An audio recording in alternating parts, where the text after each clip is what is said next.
어렵다, 어려워. 너무 많아서. 그 가요의 하나의 전형은 그래도 제시했다라고 생각합니다. 70년대 송창식, 송창식. 그리고 노래 뉘앙스로는 김정호.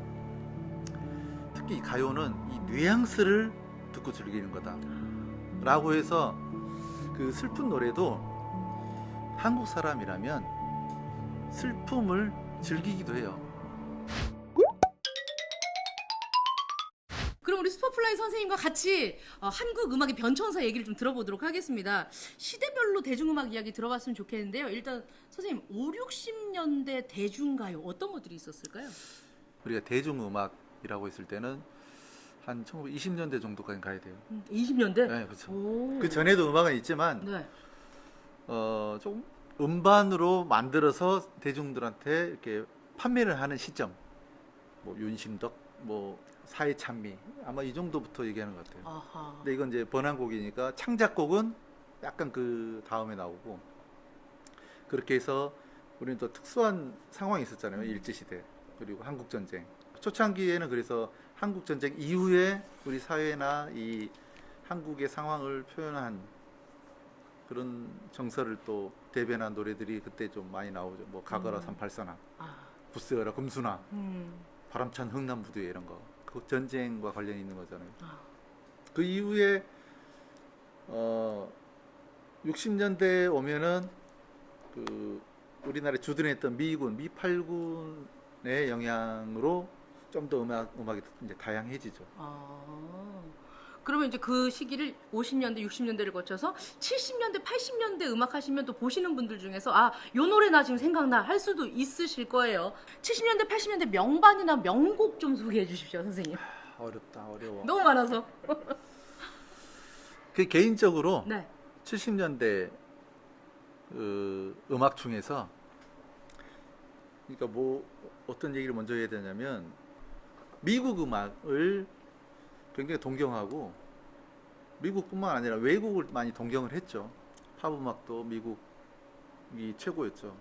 그래서 미8군을 통해서 그런 걸 많이 습득을 했고, 근데 그런 걸 반복하면서 뮤지션들이 그런 고민도 동시에 합니다. 우리 음악은 무엇인가? 좀 우리 항상 이 질문은 지금도 던져지잖아요. 우리 것에 대한 그냥 그게 좀 고루한 우리 것의 그런 게 아니라 실제로 음악을 하는 사람들의 고민, 고통스러운 점이 있었을 거예요. 미국 음악이 최고야. 현재는 다들 그렇게 생각해요.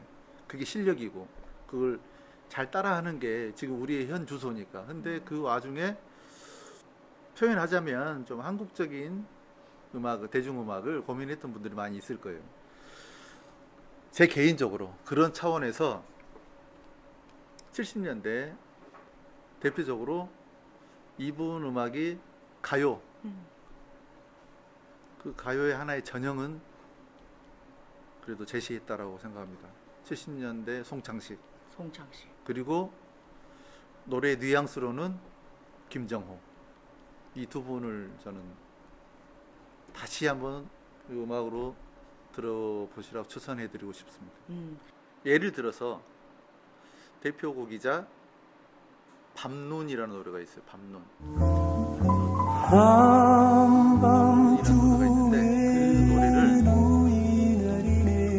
그 노래를 어디 시골이나 어쨌든 건물로 막혀 있는 이런 도시 말고 좀 자연에서 눈 오는 밤에 그 노래를 무슨 대청마루 같은 걸 열어놓고 집안에 불을 끄고 그 노래를 좀 크게 틀어놓고 한번 들어보시면 제가 왜 이런 얘기 했는지 아마 이해하실 거라고 생각합니다. 저는 또 한 번 추천해 주신 김정호란 가수는 사실 죄송하지만 제가 모르는 세대라서 이분 음악은 또 어떻게 추천하시는 걸까요?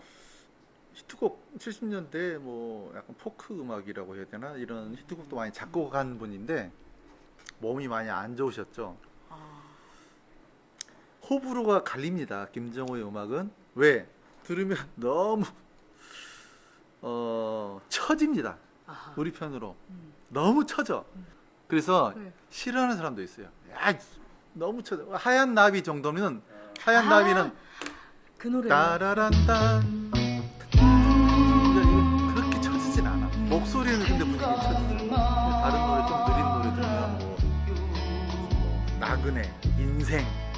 이런 노래를 들으면 금방 죽을 것 같아요. 그런 것도 필요합니다. 가요를 즐기기 위해서는. 왜냐, 가요는 그 뭐 멜로디 가락, 가사, 그 가수의 음성 뿐만 아니라 한국 사람만이 느낄 수 있는 뉘앙스가 있어요. 그걸 즐기는 겁니다. 그래서 리메이크는 의미가 없어요. 아무리 연주를 잘하고 노래를 잘해도 이건 이 가수가 그냥 이 노래를 불렀나 보다지, 원곡, 심지어는 왜 그 원곡을 따지냐면 그냥 매니아 차원이 아니라 그 고유의 뉘앙스 때문에 그래요. 그 연주한 그 버전, 그때 그 목소리, 그렇게 들었을 때 이 가수가 뭐 몇십 년 후에 이 노래를 다시 불러서, 이 본인도 정작 노래 부른 본인도 그때 부른 것보다 나는 이때 부른 이게 난 더 좋다라고 해도 듣는 사람은 그렇지 않습니다. 특히 이 가요는 이 뉘앙스를 듣고 즐기는 거다라고 해서 그 슬픈 노래도 한국 사람이라면 슬픔을 즐기기도 해요. 그래서 김종호의 노래가 분위기가 처지긴 하는데 이 처짐의 미학이 있습니다. 그래서 제가 가요의 어떤 한 전형을 그래도 예로 김종호의 음악이 좀 보여주지 않았나 해서 들어보라고 권해주는 겁니다. 아, 이게 정말 맞는 말씀이세요. 그렇죠? 이 노래를 듣다 보면 그 시절의 모든 것이 소환되는 경우들이 있잖아요. 그때 바람과 냄새와 그때 같이 있었던 친구와 그럼요. 그때의 분위기. 네, 맞아요. 그게 정말. 중요합니다. 오, 맞아요. 80년대는 네. 한국 가요가 완전히 달라지는 이제 시대죠. 80년대는. 그래요? 한국 음악 역사로 봤을 때 80년대는 굉장히 획기적인 때죠. 많은 분들이 얘기를 하고 많은 분들이 인정을 하는 들국화 그리고 유재하라는 뮤지션이 있죠. 아, 지금 여기 스태프들 다 나와서 왜냐하면 뭐 당연한 거니까. 어. 당연한 거니까. 우리 이제 90년대 라이브 클럽, 인디 음악 이런 게 있지만 그 거슬러 올라가면 우리가 언더그라운드라고 하는 그런 나름의 지평이 있었고 거기서 무명이지만 뭐 굉장히 실력이 뛰어난 뮤지션들이 많이 있었을 거 아니에요. 네. 왜 들국화를 나의 과거는 대표적인 80년대 음악 내지는 어두웠지만 대단한 밴드라고 치냐면 바로 그 밴드이기 때문에. 나의 그리고 과거는 이분들이 이 이전에 힘이 들었지. 굉장히 대단한 음악 활동을 해오신 분들이 모였기 때문에. 그리고 표현하자면 70년대가 음악 활동하기에 어려웠던 시기입니다. 그 박정희 시절에 그런 굉장히 음악사적으로 굉장히 가슴 아픈 기간이 있었어요. 이런 기간을 거쳐서 견뎌낸 분들이 들국화라는 피를 토해냅니다. 한국적인 노래는 어떤 것인가의 또 하나의 전형을 들국화가 보여주죠. 유재하는 참 너무 아까운 정말 예술가라는 얘기를 많이 하잖아요. 그 당시에는 어제는 그 재능은 인정받았는데 떠난 너무 짧게 활동해서 그런지, 그리고 그분이 또 그렇게 막 사회성이 뛰어나지는 않았던 거예요. 내가 미웠죠. 쉽게 말해서 음악 하시는 분들은 뽕끼를 싫어합니다. 저는 좋아하지만 이 뽕끼가 있느냐 없느냐를 갖고 사실 음악의 그 수준을 많이 따져요. 어쩔 수 없이. 취향의 문제를 떠나서 뮤지션들은 조금 그 뽕끼를 그 대중과의 타협 내지는 우리 가요의 수준으로 보는 경향이 많이 있습니다. 조용필은 그렇지 않죠. 뽕끼가 많죠.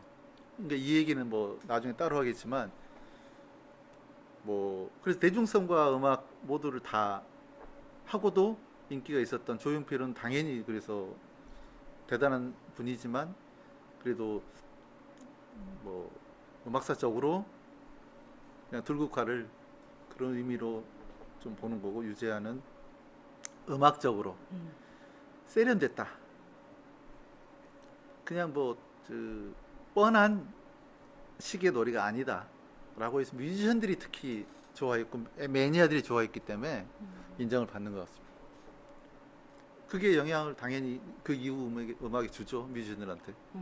그럼 그 영향을 받고 나서의 1990년대 가요 명반은 또 어떤 게 있을까요?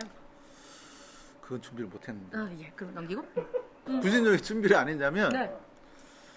이제 시대가 달라지잖아요. 서태지 아이들 음반을 갖고 명반이라고 할 수는 없어. 이건 사실 의미가 다르잖아요. 이게 아까 제가 얘기한 맥락하고는 90년대는 이제 완전히 다른 시대야. 소위 말하는 K-팝의 이제 시작이라고 사람들이 얘기하는데, 왜냐?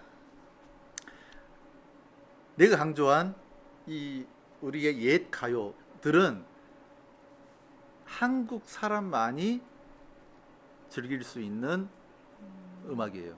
근데 K-팝이라고 하는 것은 한국인만의 음악이 아니야.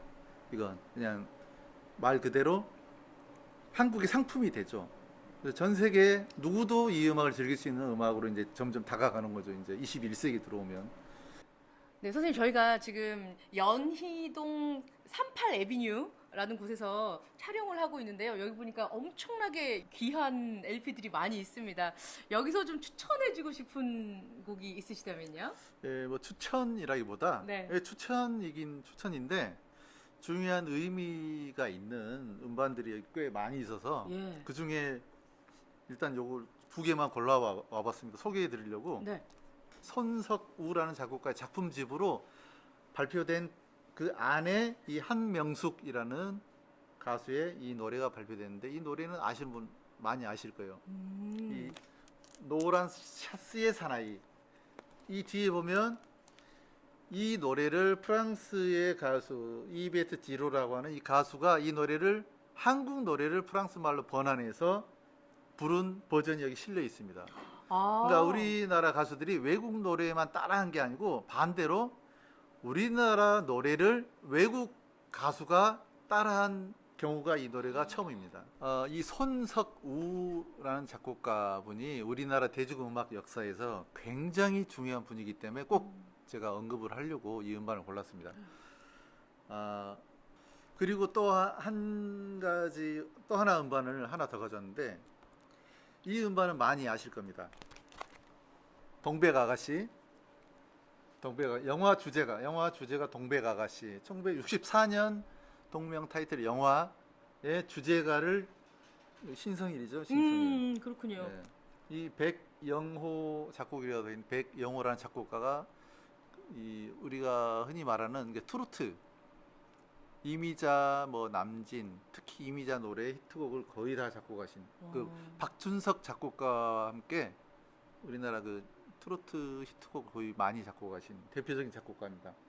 이 동백 아가씨가 64년 영화 주제곡이자 이미자의 히트곡이죠. 이걸 음악으로 한번 다시 들어보시라.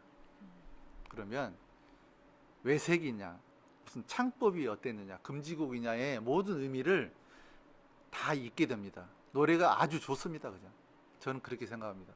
저는 이 우리가 알고 있는 그 노란 샤스의 사나이잖아요. 얘기 말씀 듣고 나서 들으면 완전 다른 느낌으로 이해가 될 것 같아요. 동백아가씨도 마찬가지고. 네. DJ 슈퍼플라이 풍을 좋아하시는 분들이 있을 거잖아요. 어디로 만나러 가면 됩니까? 선생님 만날 때 계획이 어떻게 되세요? 그 유랑 DJ라고 제가 전국을 다니면서 한국 음악을, 한국의 음악의 역사를 한 자리에서 이렇게 보여주는 그런 프로그램인데, 그 할 때마다 이 얘기를 많이 했습니다. 제가 왜 이런 음반을 그 갖고 다니면서 이렇게 들려주려고 하느냐면, 한국에서 한국 음악을 제대로 듣고 즐길 수 있는 곳이 없다. 이게 말이 되느냐?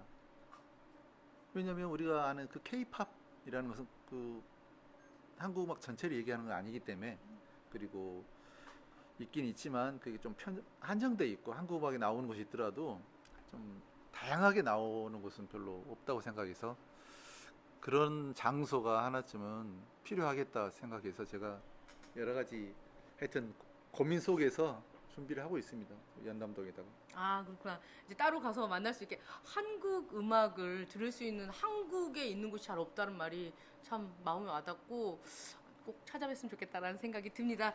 말이 통하지 않고 굳이 설명하지 않아도 마음을 파고들어 스며드는 것이 바로 음악의 힘인 것 같습니다. 이런 면에서 음악을 업으로 삼은 사람이 어쩌면 세상에서 가장 행복한 사람이 아닐까 하는 생각이 드는데요. 오늘 남아주신 DJ 슈퍼플라이 하성채 선생님 감사합니다. 고맙습니다. 오늘 귀한 시간 내주셔서요. 예. 방콕 족두를 위한 인생 공부 프로젝트 모두의 공부방! 오늘 공부가 마음에 드셨다면 댓글과 구독, 좋아요 꼭 눌러주십시오. 저는 다음에도 공부 선생님 모시고 여러분 찾아뵙도록 하겠습니다. 다음 주에 만나요. 안녕!